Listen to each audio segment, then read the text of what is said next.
To the channel Acharya Ji Online. Please subscribe the channel and press the bell icon. नमस्कार, अमरेंद्र कुमार, आचार्य सरस्वती विद्या मंदिर, रिंगमान, सीतामढ़ी। भैयावन, आज हम लोग फिर एक बार सामाजिक विज्ञान के कक्षा में उपस्थित हैं। पहले हम लोग 2 कालांश पढ़ चुके हैं।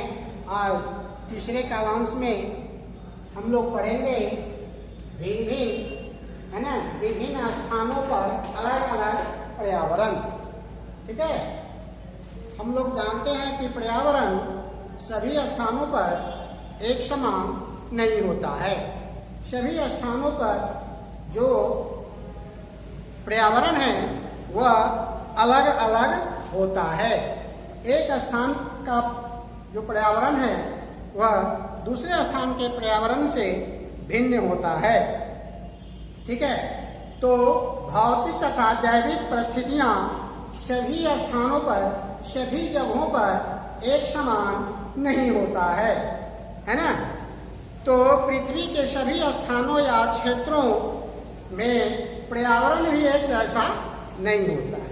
ठीक है, भौतिक तथा जैविक परिस्थितियां एक जैसी नहीं होती है ना। तो इसलिए पृथ्वी के सभी स्थानों या क्षेत्रों में जो पर्यावरण है वह एक जैसा नहीं होता है। ठीक है, उदाहरण के लिए भू आकृति, भूमि का जो आकृति है वह भी प्रभावित करता है पर्यावरण को।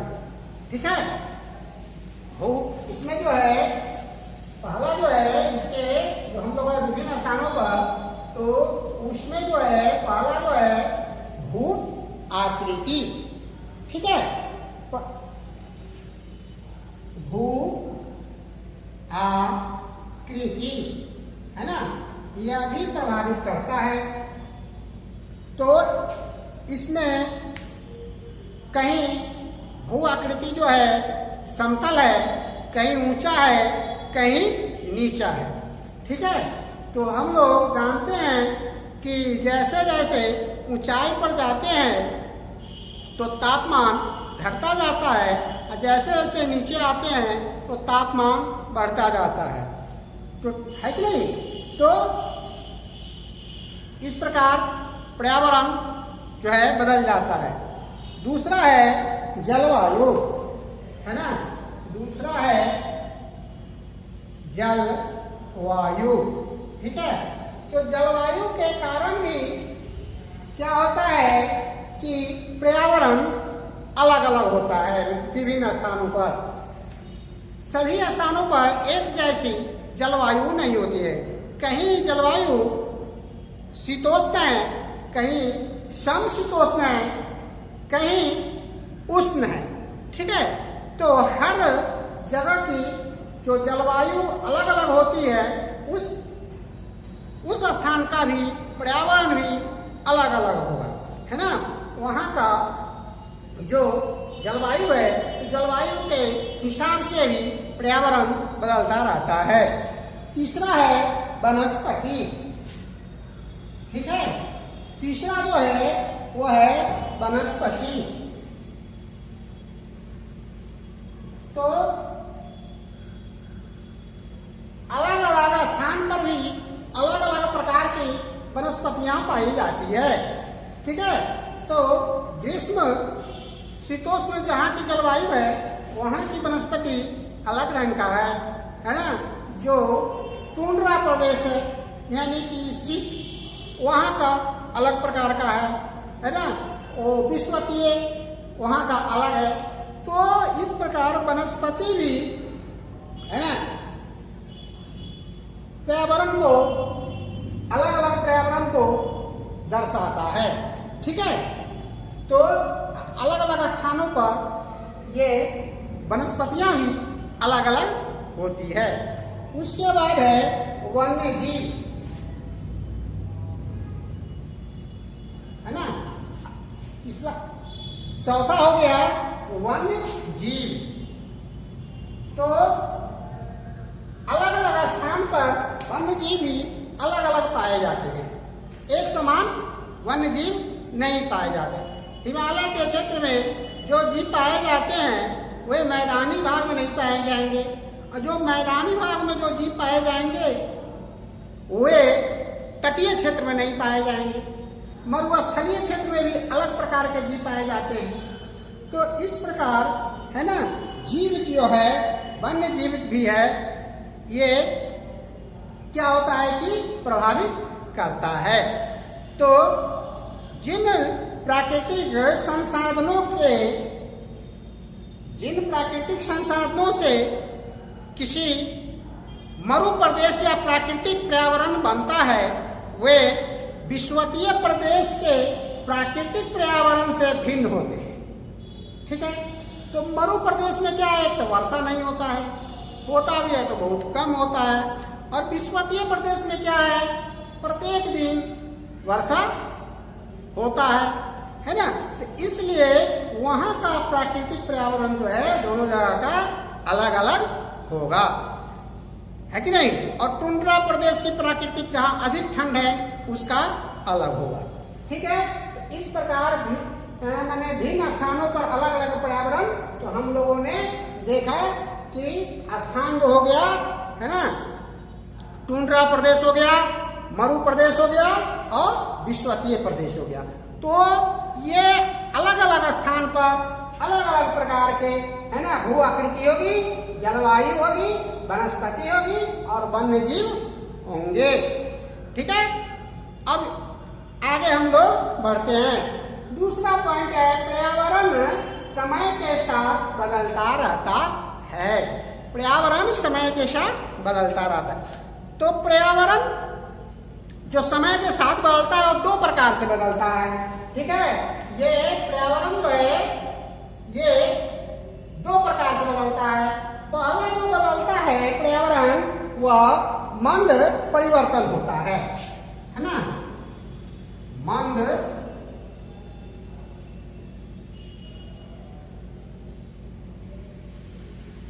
मंद परिवर्तन होता है। ठीक है, तो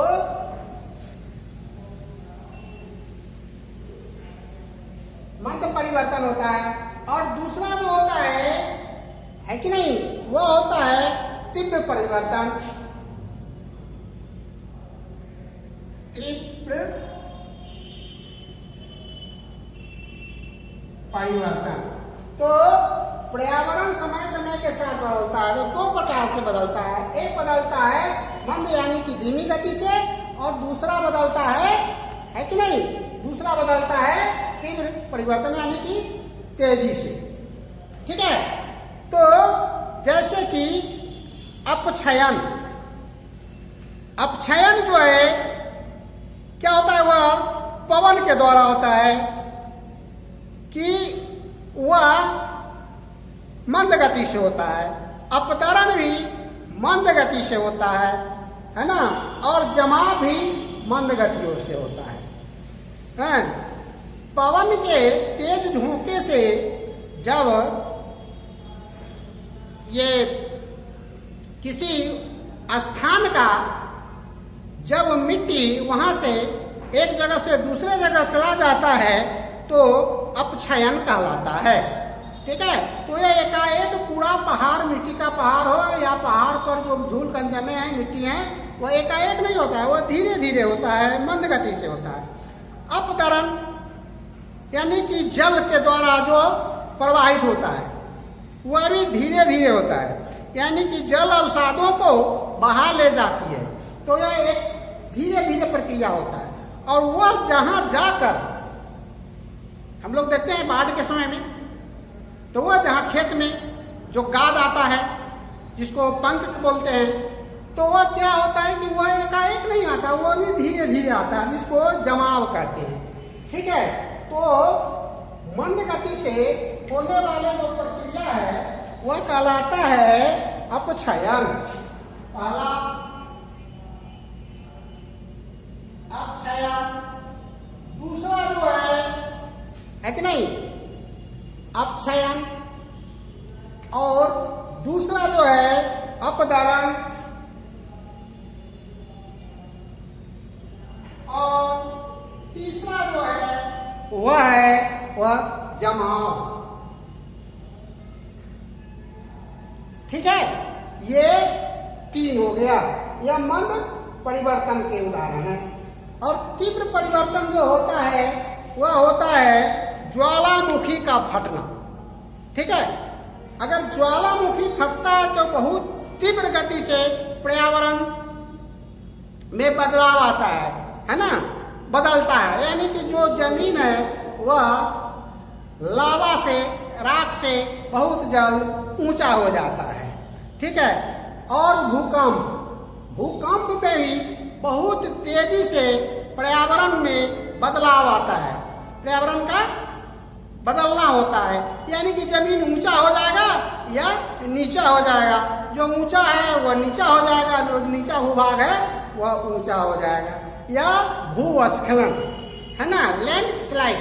यानी कि हम लोग देखते भी आए कि बरसात का दिन है तो देखते हैं कि उत्तराखंड है तो आदि जगहों पर, हिमाचल प्रदेश है, उत्तराखंड है, तो यहाँ क्या होता है कि भूस्खलन, पहाड़ धड़क जाता है यानी कि गिर जाता है अधिक बारिश के कारण। तो तीव्र गति से होने वाले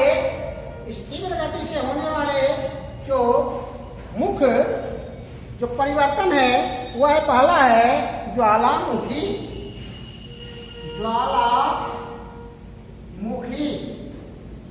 ठीक है, ज्वालामुखी का फटना।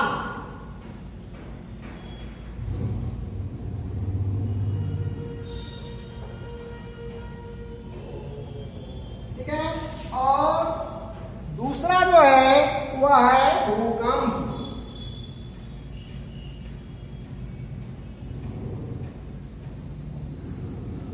और तीसरा जो है ना, भूकंप के बाद भूस्खलन।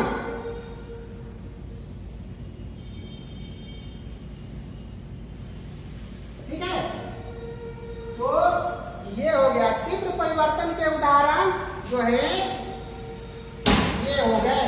और ये जो हो गए ये मंद परिवर्तन। तो पर्यावरण समय के साथ बदलता है तो 2 प्रकार से बदलता है, एक मंद गति से और एक तीव्र गति से। और तीसरा जो है भौतिक तथा जैविक पर्यावरण परस्पर निर्भर करता है। तो कोई भी पर्यावरण एक दूसरे पर निर्भर रहता है, नहीं निर्भर रहेगा तो काम नहीं चलेगा। जैसे कांगो नदी के बेसिन क्षेत्र में रहने वाले पिग्मी जनजाति के जीवन का यदि हम अध्ययन करें तो पाएंगे कि उनका शारीरिक गठन, जीवन शैली आदि भौतिक पर्यावरण पर निर्भर है कि नहीं। उनका जो शारीरिक गठन है, जीवन शैली है, भौतिक पर्यावरण पर है। पिछले पाठ में हम लोग पढ़े हैं भौतिक पर्यावरण और जैविक पर्यावरण पिछले कालांश में। तो उनका जीवन संपूर्ण रूप से इन दोनों पर ही निर्भर रहता है। अत्यधिक वर्षा, घने जंगल, अधिक गर्मी आदि भौतिक तत्व उन्हें पेड़ पर रहने को विवश कर देते है कि नहीं। ये उनके पेड़ पर रहने के विवश कर देते हैं। जो कृषि और भूमि की कमी है, जीवों की अधिकता, घने वृक्ष आदि उन्हें आखेट व लकड़ी काटने के व्यवसाय की ओर प्रेरित करते हैं। दोनों बात है। एक क्या है कि अधिक गर्मी के कारण भौतिक तत्व जो उनको पेड़ पर रखता है, अधिक वर्षा, घने जंगल के कारण, पेड़ घने जंगल है तो क्या होगा, हिंसक जीव जंतु है, कीट मकोड़े हैं, इसको बचने के लिए। और दूसरा है कि नहीं, कृषि और भूमि की कमी के कारण जीवों की अधिकता, घने वृक्ष आदि से उन्हें आखेट व लकड़ी काटने के व्यवसाय को प्रेरित करता है। तो मनुष्य अपनी मूलभूत आवश्यकताओं की पूर्ति प्राकृतिक रूप से उपलब्ध संसाधनों के आधार पर ही करता है। जो संसाधन उपलब्ध है उसी के आधार पर करता है। ठीक है, जैसे जैसे संसाधनों का दोहन करता है परिस्थितियां बदलती जाती है ना, भौतिक स्वरूप बदल जाता है, भौतिक पर्यावरण में परिवर्तन आता है। हम अगर कोयला के खान से कोयला निकालते हैं तो वहाँ क्या होता है कि वहाँ की मिट्टी गड्ढी हो जाती है कि नहीं। पहाड़ है, पहाड़ से अगर हम पत्थर गिट्टी जो निकालते हैं तो क्या होता है, वहाँ का भी पर्यावरण बदल जाता है। तो इस प्रकार जैविक पर्यावरण से भौतिक पर्यावरण प्रभावित होता रहता है। तो भैया बहन आज के लिए बस इतना ही है कि नहीं? आज के लिए इतना ही। अब ठीक है, नोट कर लेंगे होमवर्क, है ना? सभी महत्वपूर्ण बिंदुओं को लिखकर याद करें। ठीक है, होमवर्क आप लोगों के लिए यही रहा कि सभी, है ना, महत्वपूर्ण बिंदुओं को लेकर याद करें। धन्यवाद।